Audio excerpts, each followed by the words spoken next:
नमस्कार, मैं उत्कर्ष कुमार। आप देख रहे हैं न्यूज़ ट्रायल रैपर में खबर। शुरुआत करते हैं बिहार की खबर से। बिहार में वैशाली जिले में एक सनसनीखेज मामला सामने आया है। वैसे बिहार में ऐसे मामले ना आए तो फिर जो है खाना पचता नहीं। अब खबर यह है कि एक पुरुष शिक्षक को 6 महीने के मातृत्व लाभ पर भेज दिया गया है। जी हाँ, सही समझ रहे हैं आप। इस शिक्षक को 6 महीने के लिए मैटरनिटी लीव दे दी गई है। यूजुअली अगर मतलब कि छुट्टी की बात आए, मातृत्व लाभ या पितृत्व लाभ की बात आए, अगर कोई पुरुष पिता बनता है तो उसे 15 दिनों की छुट्टी दी जाती है, और कोई महिला अगर माँ बनती है तो उसे 6 महीने की छुट्टी का प्रावधान है। मतलब 15 दिन और 180 दिन महिलाओं के लिए, पुरुषों के लिए 15 दिन। अब मामला यह है कि ये पुरुष शिक्षक हैं, इन्हें मातृत्व लाभ पर भेज दिया गया है। पितृत्व लाभ वाला मसला ही नहीं है, मतलब इन्हें 6 महीने की 180 दिन की छुट्टी पर भेज दिया गया है। हालांकि आपको ये बताते चले, ये बिहार के वैशाली जिले का मामला है, और ये शिक्षक जो है, इनकी पत्नी भी शिक्षिका है, बीपीएससी से ये शिक्षक बने हैं, और इनकी महिला जो है वो मातृत्व लाभ ले रही हैं। तो यहाँ पर शिक्षक के द्वारा अवैतनिक, मतलब बिना वेतन के, बिना सैलरी के छुट्टी की बात कही गई थी, 6 महीने की छुट्टी की बात कही गई थी। और अब इस पर डीईओ, डिस्ट्रिक्ट एजुकेशन ऑफिसर जो होता है, उन्होंने पल्ला झाड़ लिया है। उन्होंने सीधे सीधे इसके खिलाफ जो है प्रधानाचार्य और संबंधित शिक्षक को आरोपी बता दिया, और कहा है कि इन दोनों के खिलाफ जो है कड़ी कड़ी अनुशासनात्मक कार्रवाई की जाएगी। डीओ ने स्पष्ट तौर पर कह दिया है कि उनके पास जो प्रिंसिपल की आईडी से जो वो रिपोर्ट आई थी कि इन्हें मैटरनिटी लीव दिया जाए। अगर प्रिंसिपल के आईडी से मैटरनिटी लीव आ भी गई थी तो डीईओ और डीईओ का स्टाफ क्या कर रहा था? क्या घोड़े बेच के सोया हुआ था?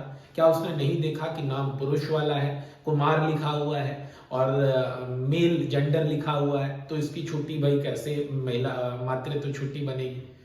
और स्कूलों में इस तरह के मसले लगातार देखने को आ रहे हैं। बिहार के कई स्कूलों के शिक्षक बीपीएससी से आए हुए, कोई यूपी से अटेंडेंस बना रहे हैं, तो कोई 6-6 महीने के मातृत्व लाभ पर जा रहे हैं। ये दिलचस्प खबरें हैं, और इन पर निश्चित तौर पर गहन चिंतन करने की आवश्यकता है कि कैसे एक पुरुष शिक्षक को पितृत्व लाभ के बजाय, 15 दिनों की छुट्टी के बजाय, वो भी ये 6 महीने की मातृत्व लाभ पर भेज दिया गया। हालांकि अब ये कहा जा रहा है कि शिक्षक ने अवैतनिक, मतलब बिना सैलरी के 6 महीने की छुट्टी मांगी थी, 180 दिन की छुट्टी मांगी थी, अब उन्हें दे दी गई है 6 महीने की छुट्टी, और वो भी मातृत्व लाभ पर। इसको लेके पूरा जिला और शिक्षा महकमों में इस खबर की खूब चर्चा है। गाहे बगाहे आए दिन, और जहां तहां इस बात की चर्चा है कि ऐसे में फिर बिहार सरकार और उसका शिक्षा मंत्रालय क्या कर रहा है। शिक्षा के जो सचिव हैं, नए बनाए गए हैं के पाठक के बाद, वो क्या कर रहे हैं? निश्चित तौर पर सवाल तो उठेंगे ही, और देखना दिलचस्प होगा कि क्या इस तरह के मामले बिहार में आने वाले दिनों में और बढ़ेंगे या ये थम से जाएंगे। जहां पर खुलेआम बीपीएससी की परीक्षा में क्वेश्चन फाड़ना, ओएमआर शीट फाड़ना, आंसर क्वेश्चन बुकलेट फाड़ देना, ये सारी खबरें आम होती है। फिर भी परीक्षाएं जो हैं वो रद्द नहीं की जाती। बीते कई दिनों से सर्दियों में ठिठुर कर छात्र प्रदर्शन कर रहे हैं, फिर भी परीक्षा कैंसिल नहीं की गई। वैसे ही आप मान के चलिए कि ऐसा बिहार में आए दिन, आग पहले भी होता था, अब भी होता है, आगे भी होता रहेगा। इसके लिए आप किसी एक सरकार, किसी एक व्यक्ति, चाहे वो लालू प्रसाद की रिजीम हो और या किसी और की रिजीम को, सिर्फ जिम्मेदार नहीं ठहरा सकते। अगर आप बोलते थे कि लालू का समय जो था वो जंगल राज वाला था, यहाँ पर ये थी समस्याएं, वो थी समस्याएं, तो आपको ये भी देखना होगा कि बीते कई नीतीश के कार्यकाल में भी इस तरह के फर्जीवाड़े, जहाँ पुल बनने के उद्घाटन के दिन, बनने के कुछ दिन, कुछ महीने और कुछ साल बाद पानी की भेंट चढ़ जा रहे हैं, बह जा रहे हैं, दह जा रहे हैं, और वहीं पर इस तरह से शिक्षकों को मातृत्व लाभ मिल रहा है। उत्तर प्रदेश में बैठ के शिक्षक अपना अटेंडेंस बना रहे हैं, सैलरी उठा रहे हैं। पेपर लीक की घटनाएं रोज आए दिन जो है एक रूटीन बन चुका है। परीक्षाएं कैंसिल होती हैं, नहीं भी होती हैं, लेकिन पेपर लीक का सिलसिला चलता रहता है। इसके साथ ही साथ जो बाकी समस्याओं से भी बिहार लगातार ग्रसित है।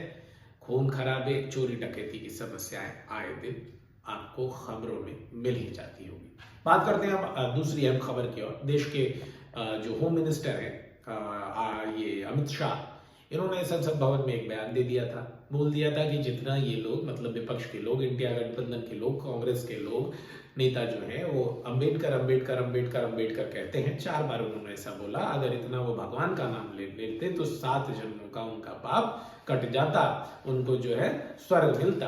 अब ऐसा बात करके वो एक तरह से विपक्ष के निशाने पर आ गए हैं, कांग्रेस के निशाने पर आ गए हैं, बीएसपी के निशाने पर आ गए हैं। ममता बनर्जी ने कह दिया अपने स्टेटमेंट में, प्रेस रिलीज में, भले ही सांसद 0 हो, विधायक 1 हो और खुद भी कुछ ना हो संसद सदस्य के तौर पर, उन्होंने भी कह दिया है कि भाई वो हमारे भगवान हैं, पूज्य भगवान डॉक्टर भीमराव अंबेडकर, उन्होंने कहा है।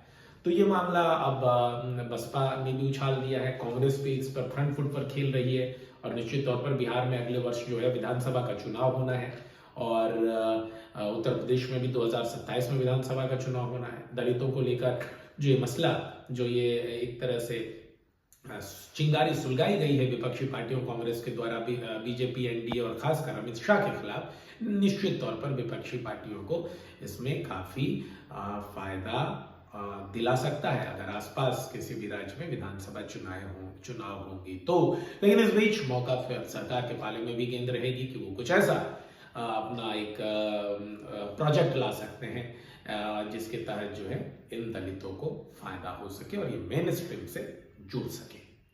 तो ये अहम खबर थी। अब अम्बेडकर के खिलाफ आज 24 दिसंबर को कई जगहों पर विरोध प्रदर्शन, हर एक जिले के कलेक्ट्रेट के बाहर विरोध मार्च किया गया कांग्रेस के द्वारा और कई जगहों से रिपोर्ट है कि ठीक ठाक ही रहा ये कार्यक्रम। मोदी के पीएम बनने के बाद जो है धरना प्रदर्शन, विरोध, हड़ताल, सड़क रोको, रेल रोको, ये वो सारी जो एक तरह से लोकतांत्रिक तरीका होता था विरोध मार्च करने का, जो पिछली सरकारों में देखने को आता था, वो कम समझ लीजिए कि उसका समूल नाश हो चुका है, वो देखने को मिलता ही नहीं। अब इसके पीछे क्या रीजन है ये तो अब लोग ही बता सकते हैं, पार्टियां ही बता सकती हैं, विपक्षी पार्टियां और विपक्षी नेता ही बता सकते हैं। इन 2 खबरों के बाद अब बात करते हैं उत्तर प्रदेश की। उत्तर प्रदेश में आज 24 घंटे में 6 एनकाउंटर करके 5 अपराधियों को ढेर कर दिया गया है।